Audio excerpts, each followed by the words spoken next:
Next, we will see the flow measurements. Here I am taking an orifice first. How to measure the flow through an orifice? So consider a tank like this, and there is an orifice here, somewhere here, and consider a point very far from the orifice, and marking that point as 1. And the point 1 is at a depth of capital H from the free surface. And here you can see there is a point 2 here, and after discharging, the water is discharging through the orifice, and the point is marked a little away from the orifice, and this particular point is known as vena contracta, and it is the point at which the area of the liquid is minimum. Okay, so this we have come across the vena contracta before also. So that is a point where the liquid jet is converging, or the area of the liquid jet will be minimum. Okay, now we are going to find out the or measure the flow through an orifice. So what is the velocity of the liquid flowing through this orifice? That we are going to find out. Okay, so applying again, we have marked the point 1 and 2 because that we can apply the Bernoulli's equation, that is the total energy principle, that the conservation of energy principle we can apply in this particular between these two particular points. That is why we have marked these points 1 and 2 here. So applying the Bernoulli's equation between 1 and 2, you know that the equation P1 by rho g plus V1 square by 2g plus Z1 equal to P2 by rho g plus V2 square by 2g plus Z2. Okay, so this is the equation. And here you can see 1 and 2 both lie in the same horizontal line. So Z1 and Z2 will cancel each other. And we will take each term one by one. Okay, so first we will take P1 by rho g. So what is P1 by rho g? At the point 1, what is the pressure head? Capital H. So replace P1 by rho g with capital H. And V1 square by 2g. V1 square by 2g. Here we are taking the point 1 very far from the orifice. So at the point 1 there is no velocity at all. So it was that liquid point is very far from the orifice. So V1 is at the point 1, V velocity is 0. So there is no term V1 square by 2g here. Next one is point 2, P2 by rho g. You can see this particular point is not inside the liquid. It is after discharging at the vena contracta. We have marked a point 2 here, 2 there. So there is no pressure head at the point 2. Okay, so P2 by rho g is 0. And what is V2 square by 2g? V2 square by 2g. So here there is a velocity here. There is velocity there. So that velocity we are going to find out. So this is V square by 2g. So we are substituting all those values we have just discussed into this equation, into this Bernoulli's equation. Okay, so applying all these values, you will get like this: capital H plus 0 equal to 0 plus V square by 2g. This thing we have already explained how this has the equation become like this and all we have explained. And from this we are going to find out capital V. That is the velocity. V is equal to root of 2g capital H. Okay, root of 2gh. So this equation is known as Torricelli's equation. Okay, so you remember to find out the velocity through an orifice. This is the equation to find out the velocity through an orifice. Okay, and the next one is hydraulic coefficient of an orifice. Hydraulic coefficient of an orifice. The first one is coefficient of velocity, that is CV. Here you can't see the suffix V here. It is marked as CV. That is a coefficient of velocity. It is defined as the ratio of the actual velocity of jet at the vena contracta to the theoretical velocity of the jet. Okay, so this is the ratio between the actual velocity of jet at the vena contracta to the theoretical velocity of the jet. Okay, and it varies from 0.95 to 0.99. So this you have to remember, always remember the range of the coefficient of velocity. The next coefficient is the coefficient of contraction Cc. So the coefficient of contraction is nothing but the ratio of the area of jetted vena contracta to the area of the orifice. Okay, and the coefficient of discharge CD. So what will be the coefficient of discharge? It will be the ratio of the actual velocity of the fluid to the theoretical discharge. Actual discharge of the fluid flowing through the orifice to the theoretical discharge. So writing this down, CD in term like mathematically we are writing it down like this. And you know that what is discharge? Actual discharge is actual area into actual velocity. What is theoretical discharge? Theoretical area into theoretical velocity. So here you can see that you can group together these two, and you can group together these two. So what is actual area? What is actual area by theoretical area? That is the coefficient of contraction.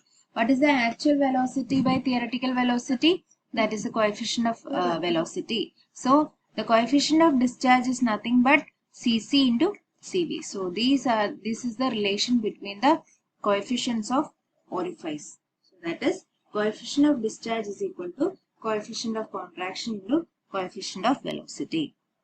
So this is the relation between the coefficient of orifices. Okay, so next we will see the experimental determination of hydraulic coefficient of orifice. So in this, first consider a tank with water or a liquid and an orifice at a distance or a depth of capital H from the free surface. So this is the depth, capital H, and here and this water, so whatever liquid is flowing through the orifice is collected to a measuring tank. Okay, so measuring tank, and this experimental setup is required to find out the hydraulic coefficient of orifices through experimental determination. Okay, so first we'll see how to find out the coefficient of discharge. So for that, you know that what is actual discharge? Actual discharge through the orifice can be experimentally found out with the equation, that is volume of the measuring tank by time. Okay, volume of the measuring tank by time. So what is the volume of measuring tank? That is the area of the measuring tank into the depth or the height of water in the measuring tank. Okay, so that is the volume of the measuring tank divided by the time will give you the actual discharge. Okay, so to find out the actual discharge experimentally, it is very simple. So that is the purpose why, because we are keeping a measuring tank here.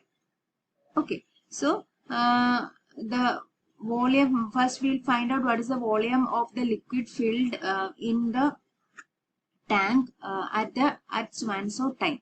So the ratio of both will give you the discharge, that is the actual discharge through the orifice.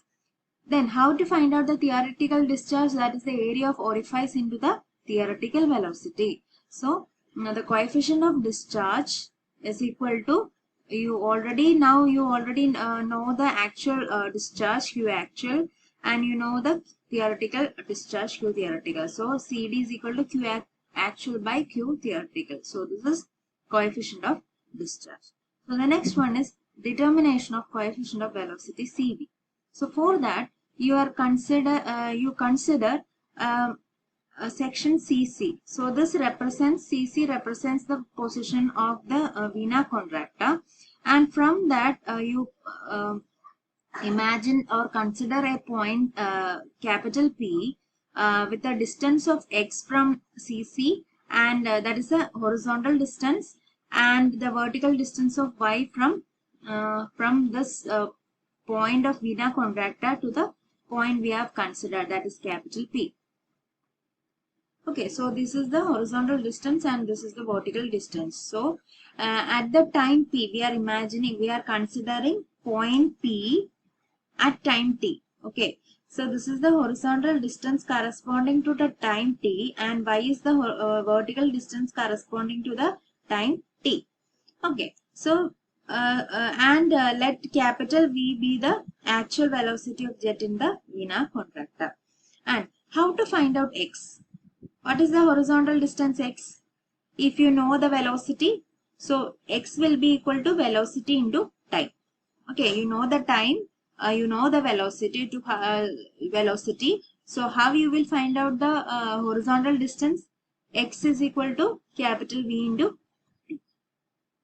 Okay, and next one is next one is y. Y is equal to the vertical distance. How to find out the vertical distance y? If you know the time, it is just like to find out the vertical distance. If you know the acceleration due to gravity, so it will be, the equation will be half gt square, isn't it? There is no initial velocity u is equal to 0, so it will be half gt square. So substituting the value of t in terms of x, so you know that t is equal to x by v. So substituting this value over here, it will be half g into x square by v square. So from here you are going to find out what is actual velocity v. So here you can see v is equal to root of gx square by 2y. Okay, so this is the equation to find out the velocity through the orifice. Through experimental, it is through experimental determination. Okay, and the next one is theoretical velocity. V theoretical is equal to root of 2gh. You know that. So we have already seen during the flow measurement, initial portion of the flow measurement. Okay, so in that, so you know the theoretical velocity. You already found out the actual velocity through the orifice, isn't it? So how to find out CV? That is V actual by V theoretical. So V actual is root of gx square by 2y by root of 2gh. So cancelling the common terms, finally you will arrive at this equation, that is x by root of 4 yh. So this is the equation to find out the coefficient of velocity. So this is the equation. So once you know the coefficient of velocity and coefficient of discharge, it is very easy to find out the coefficient of contraction. So Cc will be equal to Cd by Cv. So this is how you will find out the hydraulic coefficient through experiments, or this is the experimental determination of hydraulic coefficient of a orifice. I hope this is clear to you. Next is flow through large orifices. When is an orifice called a large orifice? So the condition is when the capital H is the depth of the center of the orifice from the free surface of the liquid. Okay, so when the capital H is less than 5 times the depth of the orifice, so you can see this is the depth of the orifice. If capital H is less than 5 times the depth of the orifice, then if this particular condition is satisfied, this orifice is termed as a large orifice.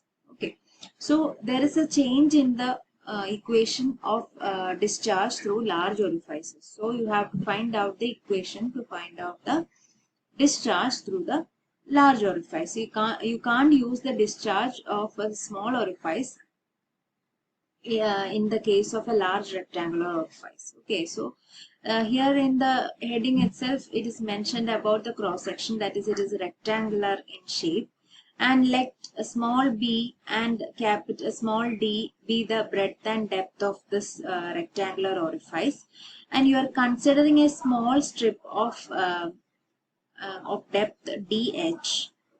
This is dh, and let small h be the height of the or the depth of the small strip. Okay, depth at which the small strip is from the free surface of the liquid. Okay, so this is about the cross section, and the next one is You can see here H1, capital H1 and capital H2. So what is capital H1? It is the height or the depth of the upper portion of the rectangular orifice from the free surface of the liquid, and capital H2 be the depth of the orifice from the depth of the bottom portion of the orifice from the free surface of the liquid. Okay, and so this is about the details of the orifice. Okay, and what is the area of the small strip? Area of the small strip is equal to B into dH. B into dH. Okay, and you know the theoretical velocity, that is root of 2gh. Root of 2gh.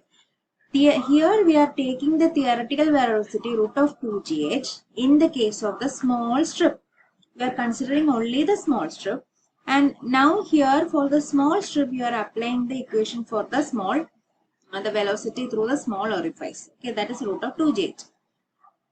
Now, what is the discharge through the small strip? What is the discharge? Area into the velocity. So, area into velocity will give you the theoretical discharge, and to find out the actual discharge, multiply it with the coefficient of discharge. So, dq is equal to cd into area of strip into velocity. Okay, so what is the area of strip? B into dH. What is velocity? Root of 2gh.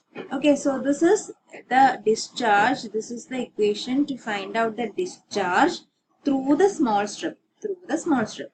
What we need is the discharge through the larger rectangular orifice. So for that, what we have to do?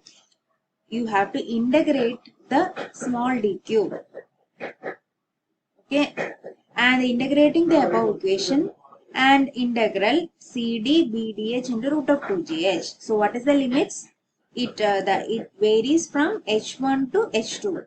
It is from h1 to h2. So integrating from h1 to h2 CD into BDH into root of 2gh.